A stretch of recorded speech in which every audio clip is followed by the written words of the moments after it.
As an African, as I'm looking at the African politics, that's especially in SADC, I realized Jay-Z, Jacob Zuma has been headlining a lot, headlining the news a lot, which took an interest into me to have a look into it and understand what is going on. And from the perspective that I'm coming from, as a person, I'm coming from as an outsider, as someone who is not involved directly into the politics of South Africa, since I'm not a South African, right? But I'm still an African, and it captures my interest as a young person to see what is going on in our region, because at the end of the day we are trying to move forward the continent. It is my wish and it is my dream that eventually Africa will realize its potential in all corners of Africa, in Burundi, in Djibouti, in Nigeria, including South Africa, Zimbabwe, and Malawi. We ought to come together to realize the great dream. I loved President Jacob Zuma. His persona, his character. Is a great person. I understand from the area, from especially by the people he lead, the Zulu people. They love him, they cherish him a lot, and I'm a bit privileged. I understand a little bit of Zulu. If I'd say many languages in our region. I understand. Sometimes I might struggle to speak, but I do understand, and I love him a lot when he speaks in Zulu, and he addresses his people with sense of humor, showing as if he doesn't understand English. Which is very cute.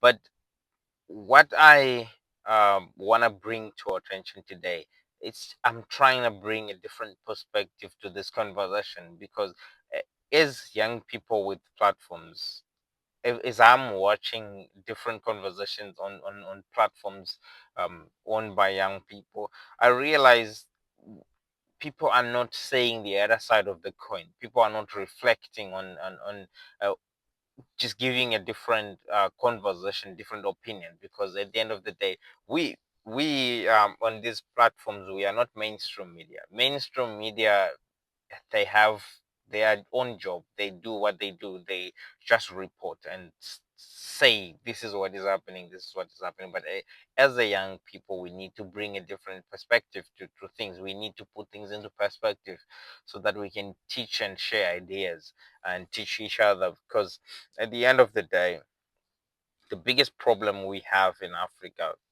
to start with, is people who are not civil educated, who do not understand um, politics in a sense. They do not see politics the way they should, in order to be able to select their leaders properly. In order, what do you what is the reason? What kind of candidates are we supposed to select? How do we hold them accountable to what? you know that's why we're still struggling with the liberation politics, right? With political parties which keeps on coming to us and telling us that they've liberated us, so henceforth we need to vote for them. So, and they people are still following those ideas, but at the end of the day, we're trying to educate each other and say, look, it's no longer, we appreciate the liberation struggle, but it's no longer about uh, liberation struggle. It's about change now. We need to push forward Africa. We need to raise the flag of Africa. We need to come together. We need to economically liberate ourselves. We need to create jobs. We need Africa to prosper. We need Africans to be respected. And I hear a lot of people praising Jay-Z a lot, Jacob Zuma, for him being a great strategist and great politician. 100% fantastic. That is great. I see what he is doing, destabilizing the ANC. He has been in the ANC as a leader for so many years. The guy has been a president for 9 years. We need to understand this. As long as someone is on top of an organization like that, in politics it's different, right? It's You always have someone backing you because they benefit um, from you, right? The people who are eating by his era, they are always behind him. They are always going to support him, regardless, regardless of supporting each other in wrongdoing or in doing good things. It doesn't matter. They are always gonna be people, the cadres who are willing to die or who are willing to kill for him as a leader, right? Um, so it is easy for him to uh, destabilize that organization if he leaves. If he is thrown away, it's very easy for him because he still has influence to destabilize that organization and pull a following in big numbers to create a different party like that. I see also he's also doing the same in the EFF, right? Calling in it's definitely people that he has contact with, and he knows if I pull that guy out, that he holds a significant position in that party, and people are going to it's going to draw attention, and people can be bought. This is politics, clearly purely politics. People can be bought. People can do any different strategies in order to win, to have political power, right? So people can also be bought. Let's not forget that. um, and so the conversation is he did something great to form such a big political party in a very short period of time. Great, fantastic, but the question remains: what is what about the people? The people who are following, going that direction as well. Is this in the interest of the people? In as much as you can be a great politician all you want, but does that translate into you becoming a good president?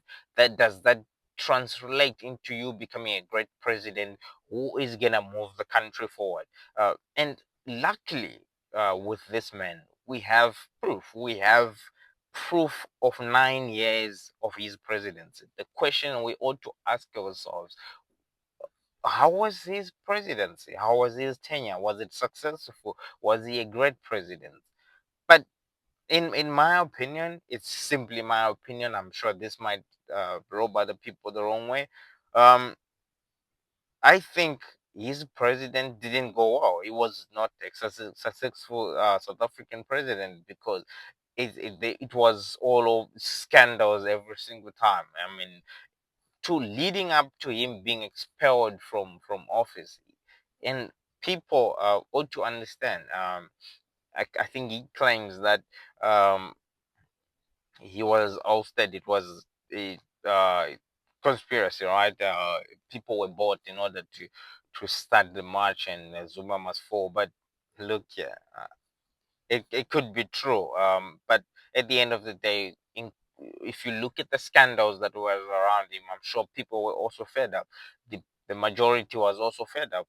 You know, in politics, there are tricks of playing a victim. I remember I think it's in one of Robert Greene's books, 48 Laws of Power. He speak about uh, appearing as a victim so that you can gain the sympathy of the people. This could be all what this man is playing, that I was thrown away, and they did something bad to me, so people must feel sympathy for him and then follow him as a leader. He's now a nice person. Let's forget clearly completely about the past, and let's move forward. This is a great guy. But also remember one thing: we have seen the same play out in Zimbabwe, right? And when Robert Mugabe chased out Emerson runs away out of the country because he was in the organization, and people within the organization, they could be already busy building because um they already aspire to be leaders. It's crazy what happens in politics. As soon as someone gets close to the seat, they start feeling like, hey man, I think I can also get that. He was already building his strategy, and he already has his army. He had the army in his hands, and when he left the country, he came back and exerted his revenge and um, took over the country, right, in a coup.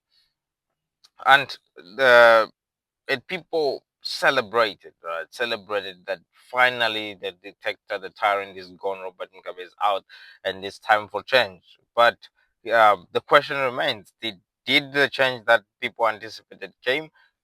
No, of course not. All right, it was just still the same, still just a different face, but the same system.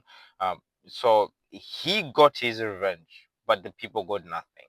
So the question remains the same as Jay Z is doing what he's doing, playing his little nice games, and then gaining political power influence. He could be getting his revenge, but are the people gonna get something out of it? You know what I mean? The question just remains: what about the people? Is this for the people? Is these great strategies of political strategy to maneuver this and that and pull people and all this? Is it not just manipulation?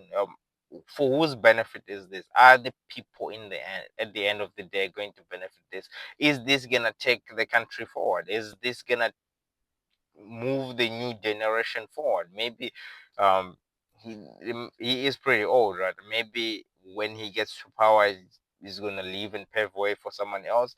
But my only thing is, I don't hear anyone raising the alarm, sounding the alarm that, oh, but this is the man that we had for almost 9 years, and what did he do for the country?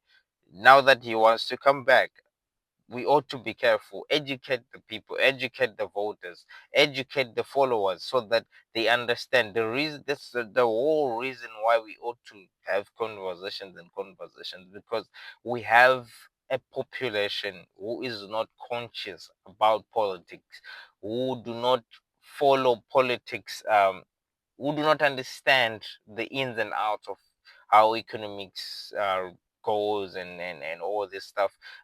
We can have all these platforms, the Penwells, the SMWXs, and others. We're reaching 100,000 people. It's a fraction. We have still millions and millions of people, some who don't even have access to the internet, who's not watching these conversations. But at the end of the day, we still need to try and educate ourselves so that we get proper education in the hands of people. I mean, it's of no use for us to have the democracy, to have the freedom of saying you can choose, you can vote, but when someone is voting because they were given a hamper, or they were given regalia, or even the 350 rand. I mean, that's not the point. We are trying to get to vote around policy and ideology of trying to move the country forward, of trying to push Africa in a certain direction. But there are people who don't understand, so they're gonna follow. The masses are ignorant. That's what we need to understand, so they can follow. It doesn't matter to me when I hear that he's managed to get these millions of people and stuff like that. I'm like, that is that the point, you know? But anyway, this all I wanted to say, different perspective. I hope someone is not offended by my opinion. I have nothing against anybody except the DA, but yeah, I have nothing against anybody. Please like, share, and subscribe, and let's grow the community. Thank you.